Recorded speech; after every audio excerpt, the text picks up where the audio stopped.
नमः विष्णुपदाय कृष्णपृष्ठाय भूतले श्रीमते भक्ति वेदांत स्वामिनिति नामिने। नमस्ते सारस्वती देवे गौरवाणी प्रचारिणे निर्विशेष शून्यवादी पश्चात देशतारिणे। हरे कृष्ण। तो आज আমরা শ্রীমদ্ ভাগবতের তৃতীয় স্কন্ধের 31 নম্বর অধ্যায়ের 22 নম্বর শ্লোক থেকে শুরু করব। 22 নম্বর শ্লোকের কোনো তাৎপর্য শ্রীল প্রভুপাদ রচনা করেননি, তাই আমরা 22-এর পরে 23 নম্বর শ্লোকে চলে যাব। 22 নম্বর শ্লোক। ভগবান কপিল দেব বললেন, গর্ভে অবস্থানকালে 10 মাস বয়স্ক গর্ভস্থ জীব এইভাবে বাসনা করে, কিন্তু যখন সেইভাবে ভগবানের স্তব করে তখন প্রসবের কারণীভূত বায়ু তাকে অধোমুখী করে ভূমিষ্ঠ হওয়ার জন্য প্রেরণ করে। এইভাবে 10 মাস বয়সে 7 মাস থেকে তার চেতনা আসে। মাতৃগর্ভের শিশু 7 মাস বয়সে তার চৈতন্য আসে, তার আগে পর্যন্ত সে অচেতন। 7 মাস বয়স থেকে যখন তার চেতনা বর্ধিত হয়, সেই চেতনাটা সম্পূর্ণরূপে মায়ামুক্ত, সেখানে মায়া স্পর্শ করতে পারে না। তখন সেই শিশু, অনেকে ভাগ্যবান শিশু, নারায়ণের দর্শন পায় এবং নারায়ণের কাছে প্রার্থনা করে। তো কি প্রার্থনা আপনারা শুনলেন এতদিন। তারপরে কি হয়, প্রার্থনা করতে করতে মোটামুটি 10 মাস যখন বয়স হয়ে যায়, ওই বলা হয় 10 মাস 10 দিন, তাই না? 10 মাস বয়স হয়ে গেলেই মাতৃগর্ভস্থ যে বায়ু, ওইটাকে বলে প্রসব বায়ু। এখন ভগবানের ম্যানেজমেন্ট কত পাক্কা। সেই বায়ুটা কি করে, সন্তানের পা গুলি যদি নিচের দিকে থাকে, এটাকে ঘুরিয়ে ঘুরিয়ে ঘুরিয়ে ঘুরিয়ে মাথাটাকে নিচের দিকে করে দেয়। ভগবান নাই ভগবান নাই বললে হবে? হ্যাঁ, মাথাটা ভগবানের ব্যবস্থায় তার যে বায়ু শক্তি বা প্রসব প্রসব বায়ু, সেই বায়ুর সাহায্যে, হ্যাঁ, ছেলেটা যদি, বাচ্চাটা যদি একটু উলট পালট থাকে, বায়ুর সাহায্যে ঘুরিয়ে ঘুরিয়ে ঘুরিয়ে ঘুরিয়ে আস্তে আস্তে মাথাটাকে নিচের দিকে দিয়ে দেয়। কারণ মাথাটা হচ্ছে সবচেয়ে গুরুত্বপূর্ণ। যদি মাথাটার মধ্যে আঘাত পায় তো ছেলে মারা যাবে, সন্তান মারা যাবে। তাহলে ভগবান নাই বললে হবে না, কারণ এই কাজগুলি কে করে? হ্যাঁ, যেমন অনেক সময় এখানে দেখি না, মায়াপুর ক্যামেরা লাগিয়ে রেখেছে। ক্যামেরাগুলি 5 মিনিট ডান দিকে ঘুরে, 5 মিনিট বাঁ দিকে ঘুরে। আচ্ছা, কে ঘোরায়? কে ঘোরায়? উপরে গেলে দেখবেন 2 তলায় একটা ছেলে বসে আছে, সে ক্যামেরা ঘোরায়। সে ক্যামেরাগুলি ডান দিকে ঘোরায় 5 মিনিট, বাঁ দিকে ঘোরায় 5 মিনিট। অটোমেটিক থাকে, ওরাও টিপে, ওরাও টিপে। হ্যাঁ, তো এইভাবে এই ক্যামেরাগুলিকে কন্ট্রোল করার লোক আছে। যেটা অটোমেটিক, সেটাও তো কেউ না কেউ বানিয়েছে, মানে লোক আছে। ঠিক তেমনি বাচ্চাটাকে যে ঘোরায়, পেছনে লোক নাই, লোক আছে। লোক বলবো না, পেছনে রয়েছেন এক মহান ব্যক্তি। কে? ভগবান। ভগবান এইভাবে সে যখন স্তব করে, তখন প্রসবের কারণীভূত যে বায়ু, প্রসব বায়ু, সেই বায়ু সন্তানকে অধোমুখী করে দেয়, যাতে সে ভূমিষ্ঠ হওয়ার জন্য রেডি হয়। এবং ঠিক সময় মতো প্রচন্ড ব্যথা উঠে। আহ, এমন ব্যথা যে অনেক সময় মায়েরা প্রতিজ্ঞা করে যে এই সন্তানই আমার জীবনের শেষ সন্তান, আমি আর দ্বিতীয় সন্তান গ্রহণ করব না। কিন্তু বাচ্চা প্রসব হওয়ার পর, বাচ্চা যখন বড় হয়, মা তার প্রতিজ্ঞা ভুলে যায়। যাই হোক, তারপরে আমরা আসছি 23 নম্বর শ্লোকে। তেনাবশিষ্ট সহসা উত্তবাকিশির আতুর নিষ্কামতি কৃচ্ছেন নিরুচ্ছ্বাস হতস্মৃতি। অকস্মাৎ সেই বায়ুর দ্বারা অধক্ষিপ্ত হয়ে এবং অধমস্তক হয়ে অতি কষ্টে সেই শিশু বেরিয়ে আসে। ওই সময়টা খুবই রিস্কি সময়। ওই সময় মাও মারা যেতে পারে, সন্তানও মারা যেতে পারে, অনেক সময় সন্তানও মরে যায়। ওই বায়ুর চাপ সহ্য করতে না পেরে অনেক সময় সন্তানও মরে যায়, অনেক সময় মাও মরে যায়। হ্যাঁ, খুবই খুবই গুরুত্বপূর্ণ সময় ওইটা। এই জন্য সন্তান মাতৃগর্ভে থাকাকালে সে ভগবানের কাছে প্রার্থনা করে, যেই মাতৃগর্ভ থেকে বেরিয়ে আসে সেই সময় মাতৃগর্ভ থেকে বেরিয়ে আসতে যে তার কষ্ট হয়, সেই কষ্টে বেরিয়ে আসার পরে সে সঙ্গে সঙ্গে ওয়া ওয়া ওয়া ওয়া বলে চিৎকার করে। চিৎকার চিৎকার শুনে কান্না, কিন্তু কান্না আনন্দ নয়, কান্না। কান্না শুনে সবাই উলুধ্বনি দেয়, মানে কান্নাটা তাদের কাছে আনন্দের। শিশু কান্না করছে, আত্মীয় পরিজন আনন্দ পাচ্ছে। কান্না করছে মানে বেঁচে আছে, মরেনি। মরেনি, বেঁচে আছে, তখন তারা উলুধ্বনি দেয়। আমাদের দেশে কন্যা হলে 3 বার উলুধ্বনি, আর পুত্র হলে 7 বার উলুধ্বনি। হ্যাঁ, উলুধ্বনি শুনে প্রতিবেশীরা বুঝতে পারে কন্যা হলো না পুত্র হলো। যাই হোক, এই সময় সেই শিশু অতি কষ্টে বেরিয়ে আসে, সেই সময় অসহ্য বেদনায়, কারণ তার মাংস অত্যন্ত কোমল, মাখনের মতো কোমল। ওই বেদনা সে সহ্য করতে পারে না, তার শ্বাসকষ্ট হয়। এবং সেই সময়ের মধ্যেই মাতৃগর্ভের সমস্ত স্মৃতি, মাতৃগর্ভে তার 100 জন্মের কথা মনে পড়ে, কিন্তু বেরোবার সঙ্গে সঙ্গে সব ভুলে যায়। এমন মানে ব্যথা পায় যে বেরোবার সঙ্গে সঙ্গে সব ভুলে যায়। কৃচ্ছ্রণ শব্দটির অর্থ হচ্ছে অতি কষ্টে। শিশু যখন মাতৃগর্ভ থেকে বেরিয়ে আসে, অতি কষ্টে বেরিয়ে আসে। আমিও অতি কষ্টে বেরিয়েছি, আপনিও অতি কষ্টে বেরিয়েছেন, কিন্তু আমাদের কি সেই কষ্টের কথা মনে আছে? মনে নেই।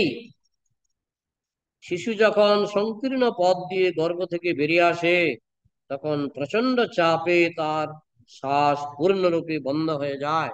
শ্বাস বন্ধ হয়ে যায়, কিন্তু যেহেতু ওই মার যে একটা কি বলেন, নারী নারী লাগানো থাকে, তো মার শ্বাসের শক্তিতে সে জীবিত থাকে।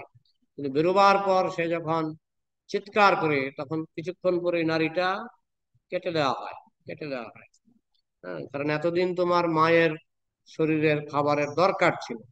মা যা খেত তার একটা অংশ, হ্যাঁ, সেটা মা মা একটা অংশ মার শরীরে যেত, আরেকটা অংশ ওই নালী দিয়ে নাভির মধ্যে শিশুর শরীরে প্রবেশ করত। হ্যাঁ, তো সেই সময় অসহ্য বেদনায় তার শ্বাস রুদ্ধ হয় এবং স্মৃতি বিলুপ্ত হয়। তো কৃচ্ছ্রণ শব্দটির অর্থ হচ্ছে অতি কষ্টে। শিশু যখন সংকীর্ণ পথ দিয়ে গর্ভ থেকে বেরিয়ে আসে, তখন প্রচন্ড চাপে তার শ্বাস পূর্ণরূপে রুদ্ধ হয়ে যায় এবং বেদনায় তার স্মৃতি লুপ্ত হয়ে যায়। হ্যাঁ, মাতৃগর্ভে তার 100 জন্মের স্মৃতি ছিল, কিন্তু বেরোবার সঙ্গে সঙ্গে সব ভুলে যায়, সব ভুলে যায়। এটা স্বাভাবিক পরিস্থিতির পরিবর্তন। হ্যাঁ, যেমন কেউ যখন আমেরিকায় থাকে, সে যখন আমেরিকা থেকে প্লেনে করে ভারতে এসে নামে, হ্যাঁ আমি দেখেছি মায়াপুরে, সে 3-4 দিন ঘুমায়। ভারতে এসে নামার পরে সে 3-4 দিন ঘুমায়। তো আমি এক সময় জিজ্ঞেস করেছিলাম ব্যাপারটা কি? বলছে আমেরিকার দিন রাত্রি আর এখানকার দিন রাত্রি আলাদা। হ্যাঁ, এখন যেমন আমাদের এখানে দিনের বেলা, আমেরিকা রাত্রিবেলা, রাত্রিবেলা। তো সে সেই দিন রাত্রিতে অভ্যস্ত। এখন এখানে এসে তার দিন রাত্রি পাল্টে যায়। পাল্টে যাওয়ার ফলে সে দিশে খুঁজে পায় না, এই কোথায় আসলাম রে, মানে কিরকম মনে হচ্ছে। এখন তো ঘুমানোর সময়, এখন দেখি সূর্য ঝলমল করছে, তো সে বুঝতে পারে না। হ্যাঁ, তো কিছুদিন লাগে তার অ্যাডজাস্ট করতে। এক দেশ থেকে আরেক দেশে গেলে তার 2-4 দিন লেগে যায় অ্যাডজাস্ট করতে। 2-4 দিন সে অনেক সময় ঘুমিয়ে কাটায়। হ্যাঁ, কারণ সে হয়তো মঙ্গল আরতির পরে প্লেনে উঠলো, আর এখানে এসে দেখে এখানেও মঙ্গল আরতি শুরু হয়েছে। কি করে সে বুঝতে পারে না, কি করে আমি মঙ্গল আরতির সময় যাত্রা করলাম, এখনো দেখি মঙ্গল আরতি। এবং কিভাবে এই সময়ের মধ্যে, ওই দিন থেকে দিন, এই আমি প্লেনে ছিলাম 12 ঘন্টা, তো 12 ঘন্টার মধ্যে তো রাত্রি হওয়ার কথা, এখন এখানে এসে দেখছি সূর্য উঠছে। তো সে একটু একটু একটু হতচকিত হয়ে যায়। সেটা অ্যাডজাস্ট করতে তার 3-4 দিন সময় লাগে। হ্যাঁ, তো যাই হোক, মাতৃগর্ভের একটা পরিবেশ, সেই পরিবেশে সে 10 মাস ছিল। তারপরে সে যখন জন্মগ্রহণ করে, তখন সে সব ভুলে যায়, মাতৃগর্ভের সব কথা সে ভুলে যায়। এবং প্রথম কয়েকদিন তো খুবই ঘুমায়, খুবই ঘুমায়। হ্যাঁ। তো কখনো সে এত কষ্ট পায় যে সেই কষ্টে শিশুর মৃত্যু হয়। হ্যাঁ, এটা কত বড়! যেমন এই যে প্লেন যে চলে, সবচেয়ে বিপদ কোন সময় জানেন? প্লেন যে আকাশে চলে, সবচেয়ে বিপদ হচ্ছে ওঠার সময় আর নামার সময়। ওঠার সময় বিপদ, অ্যাক্সিডেন্ট হতে পারে। নামার সময়ও বিপদ, অ্যাক্সিডেন্ট হতে পারে। হ্যাঁ, আকাশে অতটা বিপদ নেই। বলা হয় আকাশে যখন চলে মোটামুটি একটু চিন্তা কর, কিন্তু যখন সে নামে তখন টেনশন বেশি হয় যাত্রীদের, যারা বুঝে। কারণ নামার সময়টা বিপজ্জনক, আর উঠার সময়টা বিপজ্জনক। তো যাই হোক, তো এই শিশুর ক্ষেত্রে যখন সে পৃথিবীতে নামে, মানে জন্ম হয়, খুব বিপজ্জনক সময়। অনেক শিশু মরেও যায়, মাও মরে যায়। অনেক মাও জন্ম দিয়ে মরে যায়, সহ্য করতে পারে না। হ্যাঁ, তো এইভাবে শিশুর মৃত্যু হয়, অথবা মৃত প্রায় অবস্থায় তার জন্ম। যদি নাও মরে, অর্ধমৃত। সেই জন্য তো সে জন্মের সঙ্গে সঙ্গে বেশিরভাগ শিশুই দেখবেন নিস্তেজ হয়ে পড়ে। হ্যাঁ, কিন্তু যদি কোনো শিশু সতেজ থাকে, বুঝবেন যে তার স্বাস্থ্য খুবই ভালো। না হলে ওই অবস্থায় অনেক শিশুই নিস্তেজ হয়ে পড়ে। জন্ম যন্ত্রণা যে কেমন তা অনুমান করা যায় না। হ্যাঁ, আমরা তো মৃত্যু যন্ত্রণাকে ভয় করি, জন্ম যন্ত্রণাকে আমরা ভয় করি না, কারণ আমরা বুঝতে পারি না। কিন্তু জন্ম যন্ত্রণা যে কেমন কিছুটা অনুমান করা যায়। শিশু 10 মাস গর্ভে এক অত্যন্ত ভয়ঙ্কর অবস্থায় থাকে, এবং 10 মাসের পর তাকে বলপূর্বক, মানে জোর করে তাকে বের করে দেওয়া হয়, গেট আউট। বলপূর্বক বের করে দেওয়া হয়।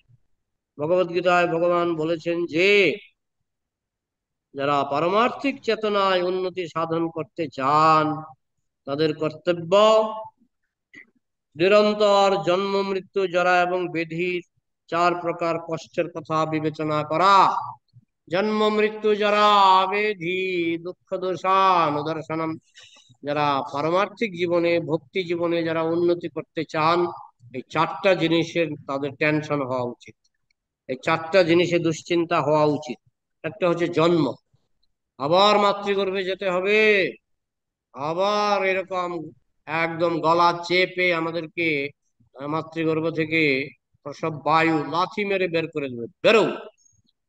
এটা অনেক ঝুঁকিপূর্ণ একটা অবস্থা। মৃত্যু হতে পারে, বা শিশু মৃত প্রায়, মানে প্রায় অর্ধমৃত হয়ে যায় ওই অবস্থায়। তো সেই কষ্টটা যেন আমাদের চিন্তার ব্যাপার হয়, না হলে আমরা ভাববো ভালোই তো আছি। যেমন যখন পাঠাগুলি কাটা হয় একটার পর একটা যখন পাঠাগুলি কাটা হয়, তো অন্য পাঠাগুলি তাকিয়ে তাকিয়ে দেখে, কাঁঠাল পাতা খায় মৈথুন করে, কিন্তু ভাবে না যে আমার এই ভাই বন্ধুকে কাটা হলো, আমাকেও তো কাটা হবে। 10টা মানুষকে যদি বেঁধে রাখা হয়, আর একটা মানুষ যদি কাটে, বাকি 10টা মানুষ চেষ্টা করবে দড়ি ছিঁড়ে পালাতে চেষ্টা করবে। কিন্তু পাঠা কিন্তু দড়ি ছিঁড়ার চেষ্টা করে না, সে বরং তাকিয়ে তাকিয়ে দেখে, ওই যে আমারই ভাই বন্ধুকে কেটে ফেলেছে, আমাকেও কাটবে। বুঝতেও পারে না। হ্যাঁ, সে কাঁঠাল পাতা খায়, ফুর্তি করে। যাই হোক, আমাদের দশাটা পাঠার মতো হয়ে গেছে, তাই আমরা জন্ম যন্ত্রণা নিয়ে ভাবি না, চিন্তা করি না।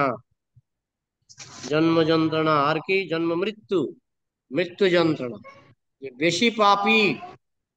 40 লক্ষ বৃশ্চিক বা বিছা কামড়ালে যে ব্যথা হয়, বেশি পাপীর মৃত্যু সেরকম। যে মাঝামাঝি পাপী কমপক্ষে 10,000 বৃশ্চিক কামড়ালে যে ব্যথা হয় একসঙ্গে, সেটা হচ্ছে মাঝামাঝি পাপীর মৃত্যু যন্ত্রণা। যারা খুব পুণ্যবান, তাদের মৃত্যু যন্ত্রণাটা সহ্যের ভিতর। তারা সহ্য করতে পারে। পাকা ফল যখন গাছ থেকে পড়ে যায় তো তেমন কোনো অসুবিধা হয় না। কিন্তু কাঁচা ফলকে গাছ থেকে পাড়তে গেলে আপনাকে লাঠি দিয়ে খোঁচাতে হবে, কিংবা ঝড় তুফানে পড়বে। একটা কাঁচা ফল তো টপ করে পড়ে যাবে না, কিন্তু পাকা ফলটা কিন্তু পড়ে যেতে পারে। তো যারা ভক্তি জীবনে পেকে গেছে তাদের মৃত্যুতে তেমন কষ্ট হবে না। আর যাদের ভক্তি জীবন পাকেনি তাদেরকে ওই লাঠি দিয়ে খুঁচিয়ে খুঁচিয়ে, মানে ওই কষ্ট দিয়ে দিয়ে তাকে মারা হয়। এই জন্য তার শরীরে আহ, কমপক্ষে 10,000 বৃশ্চিকের কামড় সে মৃত্যুর সময় অনুভব করে। তাহলে জন্ম যন্ত্রণা, মৃত্যু যন্ত্রণা, আর কি যন্ত্রণা? জন্ম মৃত্যু জরা, মানে বৃদ্ধ বয়স। বলে বৃদ্ধ বয়সে আবার কি যন্ত্রণা? হ্যাঁ, বৃদ্ধ বয়সে যন্ত্রণা আমরা যারা বৃদ্ধ হতে যাচ্ছি তারা কিছু কিছু টের পাই। যত বয়স বাড়বে তত টের পাই। হ্যাঁ, 60 বছরে অল্প টের পাই, 70 বছরে আরেকটু বেশি টের পাই, 80 বছরে আরেকটু বেশি টের পাই, 90 বছরে তো মনে হয় যে জীবনটা কি এরকম। হ্যাঁ, আরে আত্মীয় স্বজন ভালোবাসে না, সন্তান সন্ততি ভালোবাসে না।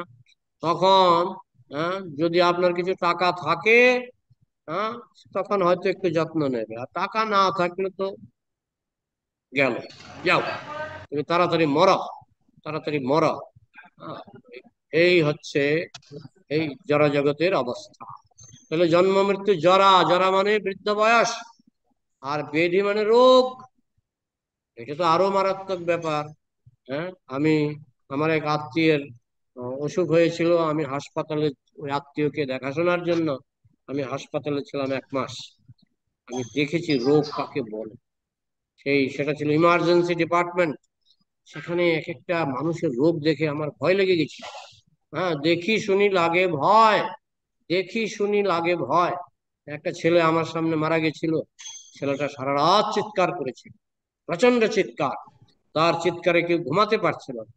পরের দিন সকালে মৃত, মরে গেছে পরের দিন সকালে। হ্যাঁ, আমি 3-4টা মৃত্যু, কারণ ওইখানে ডেলি মারা যেত। এটা ছিল ইমার্জেন্সি। ইমার্জেন্সি মানে এখানে ডেলি 2-3 জন। কলকাতা যে কলেজ স্ট্রিটে যে হাসপাতাল, সেই ইমার্জেন্সিতে আমি 1 মাস আমার রোগীর যত্ন নেওয়ার জন্য আমি 1 মাস ছিলাম। রাত্রেও থাকতাম, দেখতাম এক একটা রোগের এক একটা চেহারা, যেটা আমরা আগে বাইরে থেকে বুঝতে পারি না। বাইরে থেকে দেখি সবাই লিপস্টিক মেখে ঘুরে বেড়াচ্ছে, হ্যাঁ, খুব সুন্দর সুন্দর জামা কাপড় পরে ঘুরে বেড়াচ্ছে। দুর্গা পূজার সময় দেখি, এটাই বুঝি জগৎ। আসল জগৎটা দেখতে গেলে আপনাকে হাসপাতালে মাসখানেক থাকতে হবে, এবং সেটা আমি বলবো ভাগ্য। আমি সেই সেই দৃশ্য দেখেছিলাম। হ্যাঁ, এক প্রফেসর, অঙ্কের প্রফেসর ভর্তি হয়েছে সেই ইমার্জেন্সি ডিপার্টমেন্টে আমার চোখের সামনে। সে অনেকটা অজ্ঞানের মতো পড়েছিল, কিন্তু অজ্ঞান নয়, কথা বলছি। প্রলাপ, এটাকে বলে প্রলাপ। মৃত্যুর আগে অনেকে প্রলাপ বকে, প্রলাপ উল্টা পাল্টা কথা বলে। সে দেখলাম বলছে 1 2 3 4 5 6 7। আমি জিজ্ঞেস করলাম এরকম করছে কেন? উনি সারা জীবন, উনি অঙ্কের মাস্টার, তো সারা জীবন অঙ্কই পড়িয়েছে। তো মৃত্যুর সময়ও 1 2 3 4 5 মাথায়। হ্যাঁ, আমার ঠাকুর দাদা সারা জীবন জমা জমি দেখতেন। আমাদের মেইনলি আমাদের হচ্ছে কৃষি। তো আমার ঠাকুর দাদার মৃত্যুর সময়, মৃত্যুর দিন আমি ছিলাম না, কিন্তু মৃত্যুর 1 দিন 2 দিন আগে দেখলাম যে উনিও অজ্ঞান হয়ে প্রলাপ বকছে।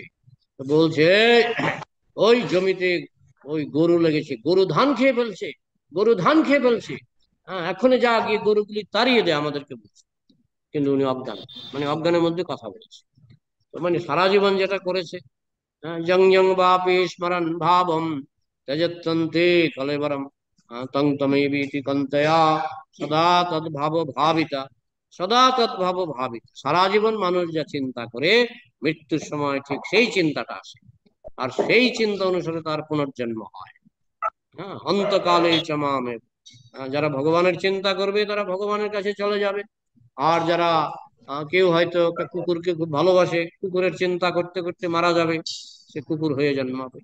হ্যাঁ, যেমন ভরত মহারাজ একটা হরিণকে ভালোবাসতেন, হরিণের চিন্তা করতে করতে মারা গেলেন, পরের জন্মে কি হলেন? হরিণ হয়ে গেল, হরিণ হয়ে গেল। তো যাই হোক, এ হচ্ছে জন্ম, মৃত্যু, জরা, ব্যাধি। ব্যাধি রোগ, হ্যাঁ, রোগের কি যন্ত্রণা, রোগ না হলে বোঝা যায়? হ্যাঁ, যার ক্যান্সার হয়েছে সে জানে, পা থেকে মাথা পর্যন্ত ব্যথা, ব্যথা ব্যথা এসে চিৎকার করে। হ্যাঁ, আমি এরকম দেখেছি, একটা বাড়িতে গিয়েছি, দেখছি বুড়িমা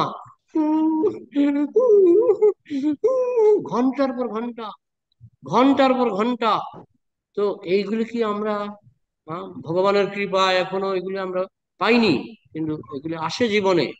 রোগের যন্ত্রণা, বিশেষ করে বয়স বাড়ার সঙ্গে সঙ্গে রোগের যন্ত্রণা বাড়ে।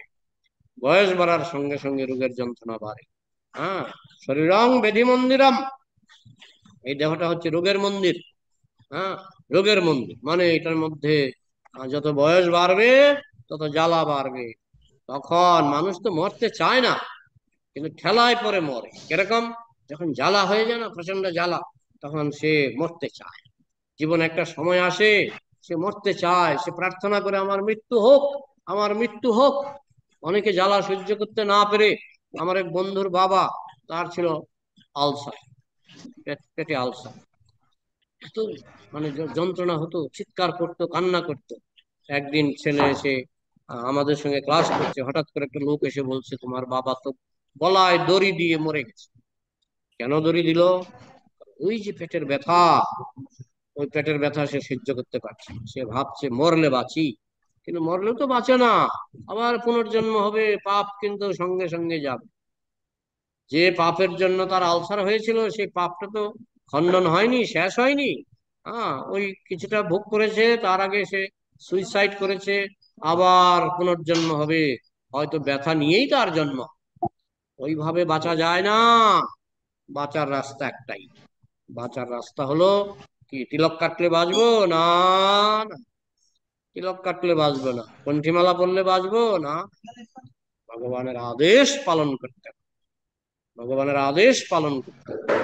আমি তিলক কেটে, যেমন আমাদের মায়াপুরে দোল পূর্ণিমার সময় একদল পকেট মার, তারা বাস গাড়ি থেকে নামে, নেমেই তিলক কিনে, তিলক কিনে তিলক পরে, কণ্ঠিমালা পরে, পরে অনেক সময় ধুতি টুতি পরে, পরে চলে যায় মন্দিরের ভিতরে, পকেট মারে, পকেট মারে। অনেকে ভাবে বৈষ্ণব মানুষ, সুন্দর তিলক, হ্যাঁ, কিন্তু সে পকেট মার, সে পকেট মার। বাংলাদেশে 3 না 4 জন মাতাজি ধরা পড়েছে, অন্য ধর্মের মানুষ, হ্যাঁ, তিলক তিলক কেটে পাঠের মধ্যে বসেছে, ধরা পড়েছে, পকেট মারছে, কারো চেইন নিয়ে গেছে, কারো মানে এইরকম ধরা পড়েছে। হ্যাঁ, পরে জিজ্ঞাসা করে জানা গেল তারা অন্য ধর্মের মানুষ, তারা হিন্দু নয়। হ্যাঁ, ওইখানে গিয়ে পাঠ শোনার অভিনয় করে পকেট মারছে। তো তিলক কাটাটা যথেষ্ট নয়। কৃষ্ণ, হ্যাঁ তিলক কাটো ভালো, পুলিশের পোশাক পরো ভালো, কিন্তু পটকাবাজের আওয়াজ শুনলে যদি পালাও, দৌড়ে পালাও, কিন্তু তোমার পুলিশের পোশাক পরে কি লাভটা হলো? ঠিক তেমনি বৈষ্ণবের পোশাক পরো ভালো জিনিস, কিন্তু বৈষ্ণবের আচরণ, আচরণ যদি না করে, শাস্তি তো পেতেই হবে, শাস্তি তো পেতেই হবে। এই 4 প্রকার কষ্ট, জন্ম, মৃত্যু, জরা, ব্যাধি, এই 4 প্রকার কষ্টের কথা আমাদের খুব গভীর ভাবে বিবেচনা করতে হবে। হ্যাঁ, জড়বাদীরা নানাভাবে উন্নতি সাধন করছে। এখন জড়বাদীরা বলছে আমরা উন্নতি করছি, আগে এখানে এই নদীতে ছিল বাঁশের সাঁকু, আমরা সিমেন্টের ব্রিজ বানিয়ে দিয়েছি, উন্নতি হয়ে গেছে। কিসের উন্নতি বাবা? তুমি মরবে কিনা? মরবো তো বটে, কিসের উন্নতি করলা তুমি? তুমি যদি সোনার রাজবাড়িও বানিয়ে ফেলো, সেই সোনার রাজবাড়িতে তুমি মরবে তো, না মরবে না? মরবে তো। তাহলে কিসের উন্নতি? কোনো কিছু উন্নতি নয়। উন্নতি হলো তুমি যদি মৃত্যুকে বন্ধ করতে পারো, সেটা সম্ভব, সেটা সম্ভব নয়। তবে এই মৃত্যুর জগতে মৃত্যুকে বন্ধ করা যায় না। মৃত্যুকে বন্ধ করতে গেলে আপনাকে যেতে হবে গোলক বৈকুণ্ঠে, সেখানে গেলে আপনার আর মৃত্যু হবে না। তো জড়বাদীরা নানাভাবে উন্নতি সাধনের চেষ্টা করছে ঠিকই, কিন্তু এই উন্নতির কোনো মানে হয় না। আপনি জেলখানার ভিতরে সুন্দর করে একটা বাগান করলেন, জেলখানার দেওয়ালগুলি রং করলেন, জেলখানার ভিতরে আপনি একটা একটা কোয়ার্টারই বানিয়ে ফেললেন, পরে আপনাকে বলা হলো না এবার জেলখানা থেকে আপনাকে বেরোতে হবে, হ্যাঁ, বা আপনাকে অন্য জেলে যেতে হবে। তো আপনি যে এত সুন্দর করে জেলখানাটা গোছালেন, কোনো লাভ হলো? কোনো লাভ নেই। এক জেল থেকে আরেক জেলে যারা আসামি তাদেরকে কিন্তু এক জেলে সবসময় রাখে না। কিছুদিন এক জেলে রাখার পরে বলে আপনি এতদিন আসানসোল জেলে ছিলেন, এখন চলে যান কৃষ্ণনগর জেল, পাঠিয়ে দেয়, বদলি হয় জেলের মধ্যে। তো মানুষেরও তো মৃত্যুর পরে সে হয়তো কুকুর হয়ে জন্মালো, সেখানে আবার মৃত্যু হলো, সে আবার শূকর হয়ে জন্মালো, আবার মানুষ হয়ে জন্মালো, আবার নারী হয়ে, আবার পুরুষ হয়ে। তার মানে কি, এক জেল থেকে আরেক জেল, এক জেল থেকে আরেক জেল। ফুটবল যেমন এক পায়ের মধ্যে বেশিক্ষণ থাকে না, ফুটবল এক পা থেকে আরেক পা, এক পা থেকে আরেক পা, ঠিক সেই রকম আমাদের জীবনটা হচ্ছে ফুটবলের মতো। মায়া লাথি মারছে, যাও এখান থেকে চলে যাও অন্য গ্রহে, এখান থেকে মনুষ্য দেহ থেকে চলে যাও কুকুর দেহে। এইভাবে মায়ার লাথি কিন্তু আমরা খাচ্ছি, ঠিক ফুটবলের মতো, ঠিক ফুটবলের মতো। তো জড়বাদীরা বলছে আমরা উন্নতি করছি। আরে কি উন্নতি করছো? না না, আগে এই রাস্তাগুলি ভালো ছিল না, এখন দেখুন বর্তমান সরকার কি সুন্দর রাস্তা করেছে, ভালো কথা, আমরা তাতে বাধা দেব না। কিন্তু এখানে কি তুমি থাকতে পারবে? থাকতে তো পারবে না, মৃত্যু এসে তোমাকে অন্য গ্রহে নিয়ে যাবে। হ্যাঁ, যেখানে হয়তো রাস্তাঘাটই নাই, এমনও গ্রহ আছে, হ্যাঁ, যারা বেশি পাপি তাপি এমনও গ্রহে গিয়ে জন্মায়, হ্যাঁ, কাঁচা মাংস খায় আর বনের মধ্যে থাকে। আবার পুণ্যবান হলে ভালো গ্রহে জন্মাবে। স্বর্গে যদি জন্ম হয়, রাস্তাঘাট মণিমুক্তা দিয়ে তৈরি, মণিমুক্তা দিয়ে তৈরি। কিন্তু সেটাও তো সমাধান নয়, কারণ স্বর্গ মৃত্যু হবে, মরতে হবে। আব্রহ্মা ভুবনা লোকা পুনরাবর্তিন অর্জুন, ব্রহ্মলোক থেকে শুরু করে পাতাল লোক পর্যন্ত সব জায়গায় মরতে হবে। ট্রান্সফারেবল জব, ডিসপোজেবল দেহ, এই দেহটা আহ, পরিবর্তনশীল, মৃত্যু হবে। তাই আমি যে বলছি উন্নতি করছি, উন্নতি করছি, কিসের উন্নতি? তুমি একটা 10 তলা বাড়ি করেছো, সেখানে তুমি থাকতে পারবে না, এটা কিসের উন্নতি? এটা কি ভক্তরা উন্নতি বলে মনে করে? ভক্তরা উন্নতি বলে মনে করে আমি যদি গোলকে যেতে পারি, বৈকুণ্ঠে যেতে পারি, তাহলে হচ্ছে আসল উন্নতি, আর নাহলে সব নকল উন্নতি। কিন্তু তারা জনজাগতিক অস্তিত্বের এই 4 প্রকার ক্লেশের নিবৃত্তি সাধন করতে অক্ষম। এই যে জন্ম মৃত্যু জরা ব্যাধি, বলে আমি তো আমেরিকার প্রেসিডেন্ট হয়ে গেছি, আমি তো সফল। কিসের সফল জানেন? আমেরিকার প্রেসিডেন্ট কি বিল ক্লিন্টন, ওনার বাইপাস সার্জারি হয়েছে। বাইপাস সার্জারি বুঝলেন তো? হৃদয় হার্টটাকে কেটে কেটে এরা কি একটা করে। হুম। তো বাইপাস সার্জারি করে উনি কিছুদিন তার বেরোননি, পরে একবার বেরিয়েছিলেন, আমি দেখছি ঠিক মতো কথাই বলতে পারছে, বীর বীর করে মিনমিন করে কথা বলছে। হ্যাঁ, বাইপাস সার্জারি হয়ে যারা বেঁচে থাকে না, তার থেকে মরা ভালো, আমি দেখেছি। হ্যাঁ, অনেক সময় সাকসেসফুল হরে হয়, কৃষ্ণ। বেশিরভাগ ক্ষেত্রেই, কথা বলবো। বেশিরভাগ দারুণ ক্ষেত্রেই হৃদয় তার কিন্তু নামে হেব্বি বন্ধ হৃদয়। করছে, এরা খুব কথা বলছে। জোরে দেখ। কোথায়? আরে বাবা, কথা নয় রে, আমি তো খুঁজেও পাচ্ছি না। কোথায় কোথায় আমি খুঁজেও পাচ্ছি না। ঠিক আছে, খুঁজে পাচ্ছি না আজকে। তো সেইভাবে যে আমি আমেরিকার প্রেসিডেন্ট, আমার আমার বাইপাস একটু সার্জারি পড় হয়েছে, লিখতে হবে। এটা কি সুখের খবর? সুখের খবর? সুখের খবর নয়। তুমি হতে পারো আমেরিকার প্রেসিডেন্ট। আমাদের একজন মন্ত্রী 9 বছর অজ্ঞান হয়েছিলেন, দারুণ 9 বছর, দারুণ। কোটি কোটি টাকা। কি হবে এখন, বন্ধটা করবো কিভাবে? হ্যাঁ, হ্যাঁ, বন্ধের ইয়েটা, সুইচটা খুঁজে পাচ্ছি না। মিউট অল বলে একটা সুইচ ছিল, মিউট অল। আচ্ছা না, এ কে কথা বলছে? এরা এরা চালিয়ে দিয়ে, অনলাইনে চালিয়ে দিয়ে গল্প শুরু করে দিয়েছে। পাঠ শুনছে না। কে কথা বলছে? আমি আজকে সুইচটা খুঁজে পেলাম না বলে, হ্যাঁ পাবো পাবো পাবো, দাঁড়ান একটু, এক্ষুনি পেয়ে যাবো। পার্টিসিপ্যান্ট, এই যে পেয়ে গেছি। এবার ক্ষমতা থাকলে কথা বলুন। পেয়ে গেছি, সুইচটা পেয়ে গেছি, ওই যে কথা বন্ধ হয়ে গেছে। ঠিক আছে, এইভাবে আপনি কোটিপতি হতে পারেন। হ্যাঁ, যার পয়সা নাই, যেমন আমাদের, আমি যখন যাদবপুর হোস্টেলে ছিলাম, একটা দারোয়ান, পয়সা কম, বুঝতেই পারছেন, দারোয়ানের বেতন, সে আবার সংসার, বউ বাচ্চা পেলে আর কত আর বেতন, বুঝেছ? তো একদিন দেখি চেয়ারে বসে মরে গেছে। চেয়ারে বসে মরে গেছে। হ্যাঁ, তো ভগবান জানে এর কাছে পয়সা নাই, একে এইভাবেই মারতে হবে। আর একজনের কোটি টাকা, ভগবান বলে যাও তুমি আমেরিকা যাও, একটা হাসপাতাল করে আসো। তার একেবারে বুক কেটে পেট কেটে ঘাড় কেটে তাকে সেলাই টিলাই করে, আমি যে বললাম না একজন মন্ত্রী 9 বছর অজ্ঞান হয়েছিলেন, আর 9 বছরে তিনি আমেরিকার হাসপাতালে ছিলেন, জার্মানের হাসপাতালে ছিলেন, আপনারা জানেন তার নাম। তিনি 9 বছর পয়সার জোর, পয়সার, আর এই পয়সার জোরের কি মানে হয়? তার থেকে ওই যে চেয়ারে বসে মরে গেছে, তার পয়সার জোর নেই। তো ভগবান জানে তোমার পয়সার জোর নেই, তোমাকে পয়সা ছাড়াই মারতে হবে। তোমার পয়সার জোর আছে, তোমাকে আমেরিকা ঘোরাবো, জার্মান ঘোরাবো, তোমার পয়সা খরচ করিয়ে তারপর তোমাকে মার। হ্যাঁ, অনেকে বলে হ্যাঁ বাবা তো মরলো, সব নিয়ে মরলো। আমি কি সব নিয়ে মরলো মানে? বলে উনি সারা জীবনে 10 লাখ টাকা জমিয়েছিলেন, মৃত্যুর সময় ওই হাসপাতালে 10 লাখ টাকা খরচ করে মারা গেছে। তো তাদের দুঃখ, সন্তানরা দুঃখ করছে যে বাবা তো মরলো, সব নিয়ে মরলো। মানে তাদের ইচ্ছা ছিল 10 লাখ টাকা থাকতো, বাবা মরে যেত, তাইলে ঠিক ছিল। না, টাকাটা সহ মারা গেছে। তো যাই হোক, মানুষ মানুষকে ভালোবাসতে পারে না। কিছুদিনের সাময়িক একটা আকর্ষণ থাকে, কিন্তু প্রকৃত ভালোবাসা গোলক বৈকুণ্ঠে, আহ, এই প্রেম, সেই প্রেম নির্লুকেনা হয়। গোলকের যে প্রেম, সেটা এই এই জগতে অসম্ভব। এই জগতে অসম্ভব। টানা হেসরা করে 2 দিনের প্রেম, টানা হেসরা করে। একটা গল্প আছে যে একটা বানর তার বাচ্চা নিয়ে বৃষ্টির মধ্যে ঘোরাফেরা করছে। হ্যাঁ, তারপরে বৃষ্টি হতে হতে বন্যা হয়ে গেল।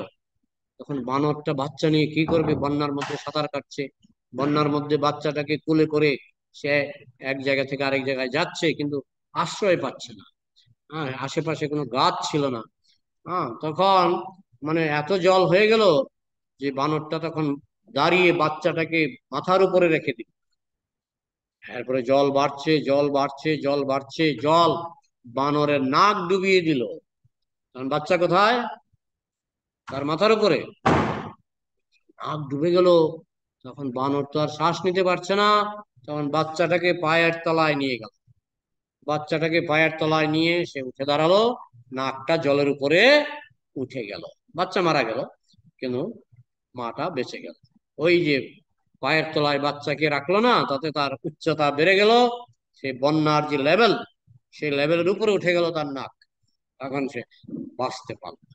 তো আমাদের স্নেহ ভালোবাসা ততক্ষণ যতক্ষণ আমরা সুস্থ থাকি।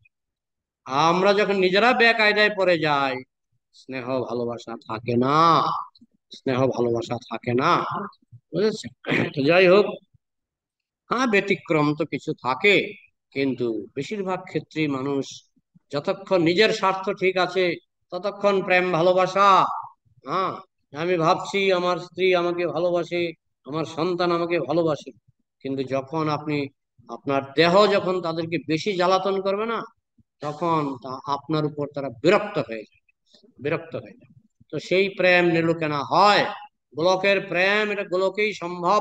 হ্যাঁ, এটা এই জড়জগতে, এই রক্ত মাংসের শরীরে প্রেম ততদিন যতদিন আমার স্বার্থ ঠিক আছে, আপনার স্বার্থ ঠিক আছে, আত্মীয় স্বজনের স্বার্থ ঠিক আছে, ততদিন প্রেম। হ্যাঁ, যেমন আমাদের আগরতলা মন্দিরে এক ইয়ে ছিল, বুড়ি, বুড়ি ছিল। তো তার কিছু টাকা পয়সা ছিল। তা আমরা বলতাম যে এই টাকা পয়সা দিয়ে কি করবেন, মন্দিরে দিয়ে দেন। যে না, আমার নাতি আছে, নাতনি আছে, আমি তাদেরকে দেব। তারপর টাকা পয়সা তাদেরকে দিয়ে দিল। তারপরে ওই মহিলাকে বলছে তুমি আবার গিয়ে মন্দিরে গিয়ে থাকো। বলছে আমি টাকা পয়সা দিলাম না তোমাদেরকে। বলে, টাকা পয়সা দিয়েছো তো কি হয়েছে, তোমার ভরণ পোষণ আমরা করবো না, মন্দিরে গিয়ে থাকো। সে মন্দিরেই দেহত্যাগ করেছে। তো ভালোবাসাটা কত দূর? ভালোবাসাটা কত দূর? যত দূর টাকা পয়সা আছে তত দূর। টাকা পয়সা শেষ, ভালোবাসা শেষ। হ্যাঁ, এটা হচ্ছে জড়জাগতিক ভালোবাসা। আধ্যাত্মিক ভালোবাসা সেরকম নয়। আধ্যাত্মিক ভালোবাসা জড়জগতে, হ্যাঁ, কিছুটা তো সম্ভব। যেমন ছিল প্রভুপাদ, তিনি আধ্যাত্মিক ব্যক্তিত্ব রূপে অনেক মহান ব্যক্তিত্ব, তিনি কিন্তু সবসময় ভালোবাসা পেয়েছেন। হ্যাঁ, কিন্তু এই প্রকৃত ভালোবাসাটা আস্বাদন করতে গেলে আপনাকে গোলকে যেতে হবে। যদি গোলকে যান তাহলে দেখবেন সেখানে নামই হচ্ছে প্রেমলোক। প্রেমলোক, প্রেম ছাড়া সেখানে আর কিছু নাই। এক একটা গ্রহের এক একটা নাম। হ্যাঁ, প্রেমলোক, কৃষ্ণলোক হচ্ছে প্রেমলোক, সেখানে প্রেম ছাড়া আর কিছু নাই। তো সেই প্রেম যদি আস্বাদন করতে হয় তাহলে এই জড়জগৎ থেকে আপনাকে চিৎ জগতে যেতে হবে। সেই জন্য টিকিট কাটতে হবে, বিনা টিকিটে হবে না। তো টিকিটটা কি? 16 মালা জপ, 4খানা নিয়ম পালন, সাধু সঙ্গী হরিকথা শ্রবণ করে জীবনটা অতিবাহিত করা, সেটাই হচ্ছে টিকিট, সেটাই হচ্ছে পাসপোর্ট, সেটাই হচ্ছে ভিসা। তাহলে কারো কিছু প্রশ্ন থাকলে আলোচনা করা যায়। এখন আপনারা আনমিউট করে আবার কথা বলতে পারেন। আজকে 15 জন উপস্থিত আছেন, তো আপনারা প্রশ্ন করুন, আর এখানে যারা উপস্থিত আপনারাও প্রশ্ন করতে পারেন। প্রশ্ন করুন, প্রশ্ন বা মন্তব্য। আমরা আগামীকাল 24 নম্বর শ্লোক শ্রবণ করব। হরে কৃষ্ণ প্রভু। হরে জয় কৃষ্ণ। বলছি। নাম বলো। নাম হচ্ছে জয় জয়। বলছি প্রভু। জয় না? হ্যাঁ প্রভু, হ্যাঁ হ্যাঁ প্রভু। হ্যাঁ, বলো। বলছিলাম ওই কেউ ওই অ্যাকাউন্ট হ্যাক করার জন্য অনলাইনে হ্যাঁ, আমাকে হ্যাঁ, 10,000 টাকা পাঠিয়েছে। ঠিক হ্যাঁ, আছে, এবার হ্যাঁ, সে ওই আমার অ্যাকাউন্টে যা টাকা আছে সে টাকাটা তোলার জন্য ও আমাকে বারবার করে বিরক্ত করছে যে টাকাটা ফেরত দাও। হ্যাঁ, তো আমি ওকে বললাম যে তুমি বাড়িতে এসো, এসে নিলে আমি তোমার ক্যাশ দিয়ে দেবো। হ্যাঁ, তো ও আমার সবকিছু খোঁজ খবর বার করে কোথায় থাকি না থাকি ডিটেল আমাকে হোয়াটসঅ্যাপে পাঠিয়েছে, কিন্তু ও টাকাটা নিতে আসেনি। হ্যাঁ, হ্যাঁ, এখন এটা প্রায় 2 মাস হতে চললো, টাকাটা আমার অ্যাকাউন্টে পড়ে আছে প্রভু। তো এখন হ্যাঁ, আমি কি ওই টাকাটা কি ভগবত কৃপায় বা আমি আমার সংসারের খরচার কি ওটা ব্যবহার করতে পারি? হ্যাঁ। প্রথমত, এটা কি জেনুইন টাকা? না, জেনুইন টাকাটা বলতে ওরা ফ্রড, ওরা লোকের টাকা পয়সা চুরি করার হ্যাঁ, উদ্দেশ্যে টাকার লোককে লোভ টাকা পয়সা দেখিয়ে আপনাকে সর্বস্ব হরণ করবে। এখানে আসানসোলে হ্যাঁ একজনের প্রায় 3 লাখ না 4 লাখ টাকা চুরি করেছে ওই টাকার লোভ দেখিয়ে। বুঝেছেন? হ্যাঁ, আমাকে একজন লিখে পাঠিয়েছিল, অন্য ধর্মের লোক আমাকে লিখে পাঠিয়েছিল যে এই টাকাটা তুলতে হবে ব্যাংকের থেকে, আপনি তুলুন।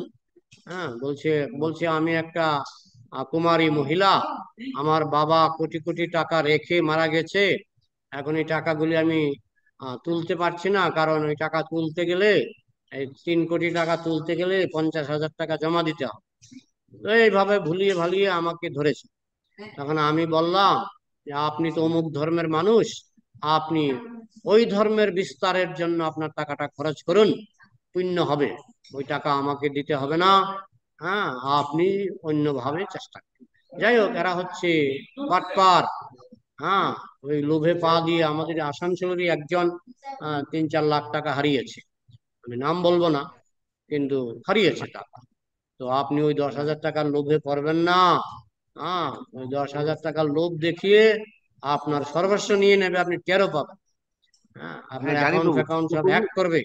হ্যাক করে আপনার ওইটা কি অ্যাকাউন্ট অ্যাকাউন্ট নাম্বার জানলো কি করে? সে যে 10,000 টাকা আপনাকে পাঠালো, অ্যাকাউন্ট নাম্বার জানলো কি করে? জানি না প্রভু, ওরা সেই অনলাইনে আমরা কিছু কিনি তো, তো হ্যাঁ, ওখান থেকে হয়তো ট্র্যাক করেছে। যাই হোক, খুবই রিস্কি। আপনি ওর কথায়, ওর লোভে পা দেবেন না। লোভে পা দেবেন পা না, দিন, এগুলো হচ্ছে। হ্যাঁ, পা দিন। ওটা দু এগুলো মাস হচ্ছে হলো নো বলছি, গ্যামলিং। এখনো শুরু আমরা বলি করিনি। না নো গ্যামলিং, এটা হচ্ছে নো গ্যামলিং। আচ্ছা প্রভু, বলছি প্রভু এখন তো 2 মাস হয়ে গেল, তো এখন কি আমি টাকাটা কি ঠাকুরের কাজে বা আমাদের সংসারের কাজে কি ব্যবহার করতে পারি? হ্যাঁ, ব্যবহার করতে পারেন, কিন্তু ও যদি এসে চায় আবার আপনাকে দিতে হবে, সংসারের কাজে নয়, ঠাকুরের কাজে ব্যবহার করতে পারেন। কিন্তু ও যদি এসে আবার আচ্ছা, দাবি করে, তখন তখন না হয় দিয়ে দেবো তুলে হ্যাঁ, আমার তো থেকে। আপনি সেই ঝুঁকি নিতে পারেন। কিন্তু দেখুন, তুলতে গেলে আবার হ্যাক করার কোনো সুবিধা হয় কিনা ওর, এটা যারা হ্যাক ঠিক মাস্টার আছে। তারা জানে, আমি তো হ্যাক মাস্টার নই। হ্যাঁ, ও যারা হ্যাকিং মাস্টার তারা ঠিক বুঝে নেবে যে ও তুলতে গেলে হয়তো আপনার তুলতে গিয়ে বিপদ হতে পারে কিনা, আমি ঠিক জানি না। এরকম ঘটনা প্রথম শুনলাম। সাধারণত ওরা টাকা না দিয়েই টাকার লোভ দেখায়, কিন্তু আপনার ক্ষেত্রে আপনি বলছেন 10,000 টাকা দিয়েছে। হ্যাঁ, তার মানে টাকা দিয়ে টাকার লোভ দেখানো এত বড় রকমের বাটপারি হতে পারে। ও টাকাটা কেন আপনাকে দিল, কিছু বলেনি? না প্রভু, বলছে ভুল করে চলে গেছে, আমার টাকাটা ফেরত দাও। কিন্তু ও ইউপিআই ভুল করেছে, করে, ইউপিআই হ্যাঁ এরকম হয় প্রভু, ভুল করে না যদি প্রভু চলে ভুল নয় যায়, প্রভু, হ্যাঁ তাহলে ইউপিআই তাকে পাঠাবার বলুন আগে আপনি বাড়িতে এসে নিয়ে যান, বাড়িতে এসে আমি নিয়ে যান। সেটাই বললাম, কিন্তু প্রভু ইউপিআই পাঠাবার আগে তো টাকা ইয়েতে নাম ওঠে, আমার ফোন নাম্বারে পাঠিয়েছে, হ্যাঁ আমি যাকে হ্যাঁ, সেটা চিনি না আপনি তার এখন নাম্বারে খরচ আমি কেন। করতে পারেন, কিন্তু হাতে 10,000 টাকা রেখে দেবেন, যে কোনো সময় সে আপনার বাড়িতে আসতে পারে। আচ্ছা প্রভু। কিন্তু এটা অনলাইনে না দেওয়াই ভালো, এটা হাতে ক্যাশ, ক্যাশ পেমেন্ট করা ভালো। বাড়ি কোথায় ওর? যাই কার হোক, প্রভু? কৃষ্ণ কথা বলতে গিয়ে কিছু বিষয় কথা চলে হ্যাঁ আসছে। হ্যাঁ। হ্যাঁ ঠিক আছে, আর কারো কিছু কৃষ্ণ বিষয়ক প্রশ্ন আছে? নেই? তাহলে রাখবো, রাখছি। হরে কৃষ্ণ। হরে কৃষ্ণ প্রভু, জয়। আরেকটা হ্যাঁ প্রশ্ন ছিল হ্যাঁ, বলো প্রভু। বলো। বলছি প্রভু, ভাবুন এই ভক্তি মার্গে আমাদের হয়তো মানে জানতে অজান্তে কোনো কিছু মানে ভুল বা অপরাধ হয়ে যায়, হ্যাঁ হয়তো সেই অপরাধটা আমরা হয়তো বুঝতেও পারিনি যে আমরা অপরাধ করে ফেলেছি। তো এটা হ্যাঁ, যদি কিছু ভুল হয়ে থাকে সেটা আমরা বুঝবো কি করে যে আমাদের কিছু অপরাধ হয়েছে, বা আমরা মানে যদি নামে ভক্তিপথ থেকে। রুচি না হয়, যদি নামে অমৃত আস্বাদন না হয়, তো বুঝবেন কিছু অপরাধ আছে। আচ্ছা প্রভু। ঠিক আছে। হ্যাঁ হ্যাঁ প্রভু। হ্যাঁ, আর কোনো প্রশ্ন? নেই? তাহলে গ্রন্থরাজ শ্রীমদ্ ভাগবতম কি